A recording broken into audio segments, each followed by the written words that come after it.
Halo teman-teman, selamat pagi, siang, sore, atau malam, kapanpun kalian lihat video ini. Di sini saya Johannes Don Bosco Aquila-Lungan dari kelas 10C akan menjelaskan tentang karir dan studi lanjut di bidang informatika. Oke, jadi di sini yang pertama ada definisi informatika. Informatika adalah bidang ilmu yang mempelajari tentang pengolahan data dan informasi menggunakan teknologi komputer. Ini melibatkan teori, pengembangan, dan penerapan sistem komputasi. Lalu ada cakupan bidang informatika yang luas. Yang pertama itu ada pengembangan perangkat lunak, yaitu seperti menciptakan aplikasi, sistem operasi, dan perangkat lunak lainnya. Lalu ada analisis data, mengumpulkan, membersihkan, menganalisis, dan menginterpretasikan data untuk pengambilan keputusan. Lalu ada keamanan cyber, yaitu melindungi sistem komputer, jaringan, dan data dari ancaman dan akses ilegal. Lalu ada jaringan komputer, yaitu merancang, mengimplementasikan, dan memelihara infrastruktur jaringan. Lalu ada kecerdasan buatan, yaitu mengembangkan sistem komputasi yang dapat meniru kemampuan kognitif manusia. Lalu ada sistem informasi, merancang dan mengelola sistem yang mengintegrasikan teknologi informasi dengan proses bisnis dan lainnya, ya seperti grafika komputer, interaksi manusia dengan komputer, komputasi awan, dan lain-lain. Nah, informatika bersifat multidisiplin dan relevan di hampir semua sektor industri, mulai dari kesehatan hingga keuangan, pendidikan, transportasi, dan hiburan. Nah, di sini ada beberapa alasan mengapa informatika sangat diminati. Yang pertama itu ada tingkat permintaan pekerjaan yang terus meningkat secara global. Transportasi digital yang pesat menciptakan kebutuhan akan profesional informatika di berbagai bidang. Lalu yang kedua, ada peran sentral dalam inovasi dan transformasi digital. Informatika adalah motor penggerak inovasi teknologi yang mengubah cara kita hidup dan bekerja. Lalu yang ketiga, ada potensi penghasilan yang menarik dan kompetitif. Keahlian di bidang informatika sangat dihargai, yang tercermin dalam tingkat kompensasi yang kompetitif. Lalu yang keempat, kesempatan untuk berkontribusi pada solusi masalah dunia nyata.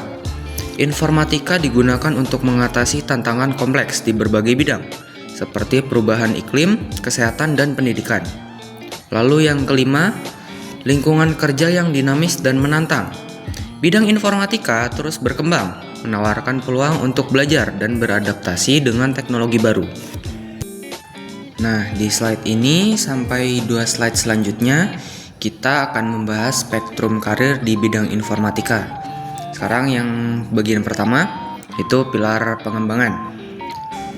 Yang pertama ada pengembangan perangkat lunak atau software developer, itu bertanggung jawab untuk merancang, menulis, menguji, dan memelihara kode program. Yang kedua ada front-end developer, fokus pada tampilan dan interaksi pengguna atau user interface atau UI dan user experience atau UX. Lalu ada back-end developer, fokus pada logika server, database, dan arsitektur aplikasi. Lalu ada mobile developer, yaitu mereka mengembangkan aplikasi untuk platform seluler seperti iOS dan Android. Lalu ada perekayasa sistem atau system engineer, yaitu merancang, mengimplementasikan, dan mengelola infrastruktur IT yang kompleks. Lalu ada arsitek perangkat lunak, yaitu software architect, itu merancang struktur dan komponen utama dari sistem perangkat lunak skala besar. Lalu ada pengembang game atau game developer, itu mengembangkan video game untuk berbagai platform, termasuk pemrograman, desain grafis, dan narasi. Di bagian 2 ini kita membahas spektrum karir di bidang informatika bagian analisis dan keamanan. Yang pertama ada analisis data atau data analis, itu mengumpulkan, membersihkan, menganalisis data, dan menyajikan insight untuk membantu pengambilan keputusan bisnis. Lalu ada ilmuwan data atau data scientist, itu menggunakan metode statistik, machine learning, dan kecerdasan buatan untuk mengekstrak pengetahuan dan prediksi dari data besar. Lalu ada spesialis keamanan cyber atau cyber security specialist atau analis, yaitu melindungi sistem dan data dari ancaman cyber, melakukan analisis risiko, dan merespon insiden keamanan.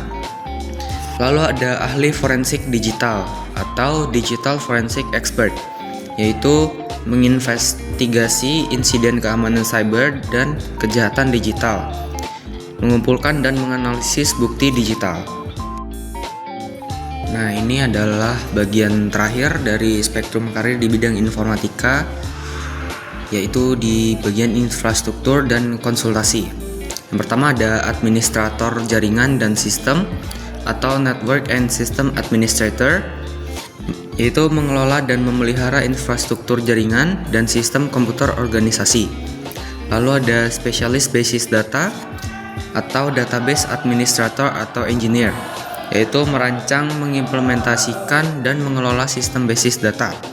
Lalu ada konsultan IT atau IT konsultan, itu memberikan saran dan solusi TI kepada organisasi untuk meningkatkan efisiensi dan mencapai tujuan bisnis. Lalu yang terakhir ada manajer proyek IT atau IT project manager, yaitu merencanakan, merorganisir, dan mengawasi pelaksanaan proyek-proyek TI. Di sini kita akan membahas mengapa melanjutkan studi di bidang informatika. Ya, yang pertama, memperdalam pengetahuan di area spesifik. Program studi lanjut memungkinkan kalian untuk fokus pada bidang minat yang lebih mendalam. Yang kedua, meningkatkan daya saing di pasar kerja yang kompetitif. Gelar yang lebih tinggi seringkali menjadi nilai tambah di mata perusahaan. Yang ketiga, membuka pintu untuk peran yang lebih senior dan strategis. Pendidikan lanjutan dapat mempersiapkan kalian untuk posisi kepemimpinan dan pengambilan keputusan. Yang keempat, kesempatan untuk melakukan penelitian dan inovasi. Program magister dan doktor sering melibatkan proyek penelitian yang berkontribusi pada kemajuan ilmu pengetahuan dan teknologi. Lalu yang terakhir, membangun kredibilitas dan jaringan profesional yang lebih luas. Berinteraksi dengan akademisi dan sesama mahasiswa pasca sarjana dapat memperluas jaringan kalian. Di sini ada beberapa pilihan studi lanjut program magister atau S2. Yang pertama ada Magister Ilmu Komputer dengan peminatan di kecerdasan buatan, artificial intelligence, pembelajaran mesin, machine learning, fisik komputer, computer vision, dan lain-lain. Lalu yang kedua ada Magister Teknik Informatika dengan fokus pada keamanan cyber, cyber security, jaringan komputer, computer networking, pengembangan perangkat lunak, software development, dan lain-lain. Yang ketiga ada Magister Sistem Informasi dengan spesialisasi analisis bisnis, business analytics, manajemen IT, IT management, tata kelola IT atau IT governance, dan lain-lain. Lalu ada program interdisipliner yang menggabungkan informatika dengan bidang lain seperti bioinformatika atau bioinformatics, informatika kesehatan, health informatics, atau digital humanities. Selanjutnya ada pilihan studi lanjut program doktor atau S3. Program doktor atau S3 berfokus pada penelitian mendalam dan pengembangan teori baru di bidang informatika. Lulusan program doktor seringkali mengejar karir di akademisi, seperti dosen dan peneliti, lembaga penelitian, atau posisi R&D tingkat tinggi di industri. Pentingnya memilih topik penelitian yang relevan dengan pengembangan terkini dan memiliki potensi dampak signifikan. Proses studi doktor melibatkan penyusunan disertasi, publikasi ilmiah, dan presentasi hasil penelitian. Lalu di sini ada beberapa tips untuk merencanakan karir dan studi lanjut di informatika. Yang pertama, mulai identifikasi minat dan tujuan karir kalian sejak dini.